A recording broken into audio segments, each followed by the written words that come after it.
उधर ग्रामीण अंचल में जिस पीएम आवास योजना के दम पर बीजेपी लोकसभा चुनाव जीतने का सपना देख रही है, उसकी हालत बेहद नाजुक दिख रही है।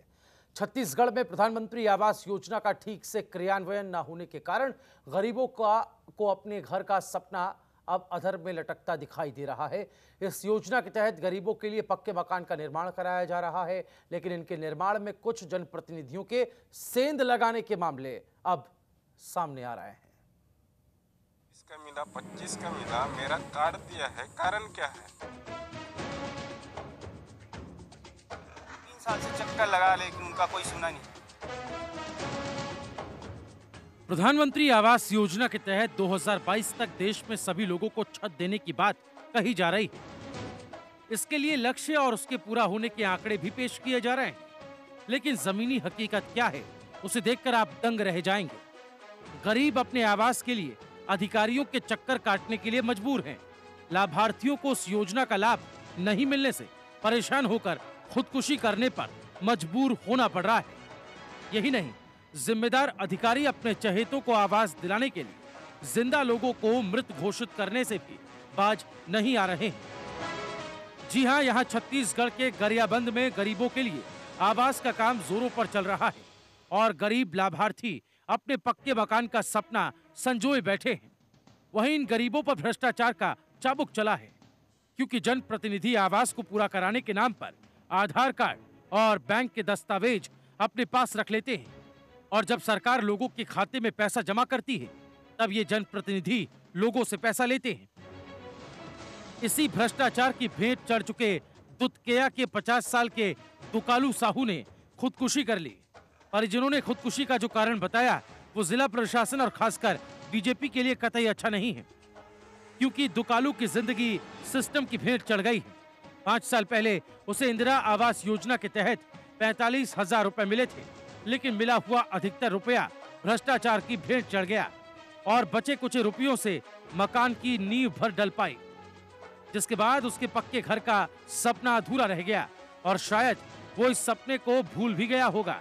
लेकिन पीएम आवास योजना के लागू होने के बाद दुकालू के मन में एक बार फिर पक्के घर का सपना घूमने लगा, पर जल्द ही उसका ये सपना भी उस समय चकनाचूर हो गया जब सर्वे सूची में नाम होने के बाद उसे आवास नहीं मिला और जो नाम उसके बाद थे उन लोगों को आवास आवंटित कर दिए गए और परिस्थिति से निराश और परेशान दुकालू ने अंत में खुदकुशी कर ली। उनको भी जो इंदिरा आवास मिला है उनको भी अभी प्रधानमंत्री आवास दी है, इस चीज से लेकर काफी परेशान था वो। और यहाँ तक कि वो कभी पंचायत जाते थे, कभी कलेक्टर, कभी फिंगेश्वर, कभी सीओ, सबके पास गया, लेकिन 3 साल से चक्कर लगा लेकिन उनका कोई सुना नहीं। और दूसरी बात यह है कि उस दिन उन्होंने बोला कि मैं फिंगेश्वर जा रहा हूँ और सीओ से बात करूंगा कि मेरा नंबर कब आएगा और मेरा कब बनेगा, यही चीज बोलने जाऊंगा बोल के वो बोल के गए। उसके अगले दिन आत्महत्या कर लेते। दुधकेया गांव में दुकालू ही अकेला ऐसा व्यक्ति नहीं जो सिस्टम का शिकार हुआ है। अब जरा इस बुजुर्ग महिला को देख लीजिए जो जिंदा है और डंडे के सहारे अपने पैरों पर चलकर घर से बाहर निकल रही हैं। ये अलीना बाई हैं जो जनपद पंचायत के आंकड़ों में मृत हो चुकी हैं। 75 साल की अलीना बाई का नाम पीएम आवास की सर्वे सूची में 4थे नंबर पर होने के बाद भी अभी तक इन्हें आवास नहीं मिला और पर्चों में मृत साबित हो चुकी अलीना को आवास मिलेगा भी कैसे, जबकि गांव के 125 नंबर तक के हितग्राहियों को आवास मुहैया हो चुका है। सच्ची सरपंच मन अलीना बाई मार गए तोला हमन मार गए नहीं के हंदाई हमन तोला आवेदन लिखत देखा था हमन तोला अलीना बाई मर गए हां तोला तो मला मार गए कथे तते कोनस तब मैं अलीना बाई पंचायत वाला मन है कुछ नहीं बोले। ये देख ना मोर घर तो फूट गए, अब कैसे रहो पंचायत वाला मन है आवास नहीं दे, का बनी आवास दे। 125 लाभार्थियों को आवंटित हो चुके आवास में 123वें नंबर पर दुकालू साहू का नाम था, जिसे जान गंवानी पड़ी गई और अलीना बाई को अपने आप को जिंदा साबित करने के लिए एड़ी चोटी का जोर लगाना पड़ रहा है। वहीं तमाम आरोप लगने के बाद पंचायत की माने तो इनसे कहीं कोई गलती हुई ही नहीं और बड़ी ही आसानी से सभी आरोपों से अपना पल्ला झाड़ लिया।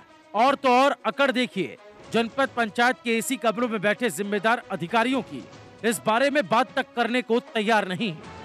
2010 और 11 में उसको पूर्व में इंदिरा आवास मिल चुका है। इंदिरा आवास के तहत उसको 45,000 पैसा भी मिला, उसका दुरुपयोग किया है, वो उपयोग नहीं किया है, आवास भी नहीं बनाया है और वो शारीरिक परेशानी के कारण ही वो सुसाइड किया है। और जो आरोप लगा रहा है वो झूठा है सर।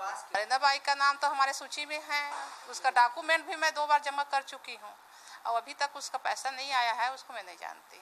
बोलते हैं कि वो मृत घोषित नहीं, मृत घोषित करते तो उसको अभी तक कहाँ पेंशन उससे सभी कट जाता, पेंशन मिल रहा है, खाद्य विभाग से उसको राशन मिल रहा है। अपने चहेतों को लाभ पहुंचाने के लिए अलीना बाई को मृत घोषित कर देना और दुकालू साहू को इंदिरा आवास मिलने की बात कहकर पीएम आवास नहीं देना, ये समझने के लिए काफी है कि जिले में योजनाओं का संचालन किस तरह हो रहा है।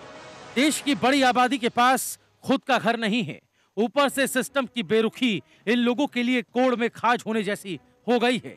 ऐसे में जरूरत है योजना लागू करने के बाद इसकी पहुंच पर नजर रखने की, तब शायद इन लोगों का अपना घर का सपना हकीकत में बदल जाए। छत्तीसगढ़ गरियाबंद से मनमोहन नेताम की रिपोर्ट, जनतंत्र टीवी।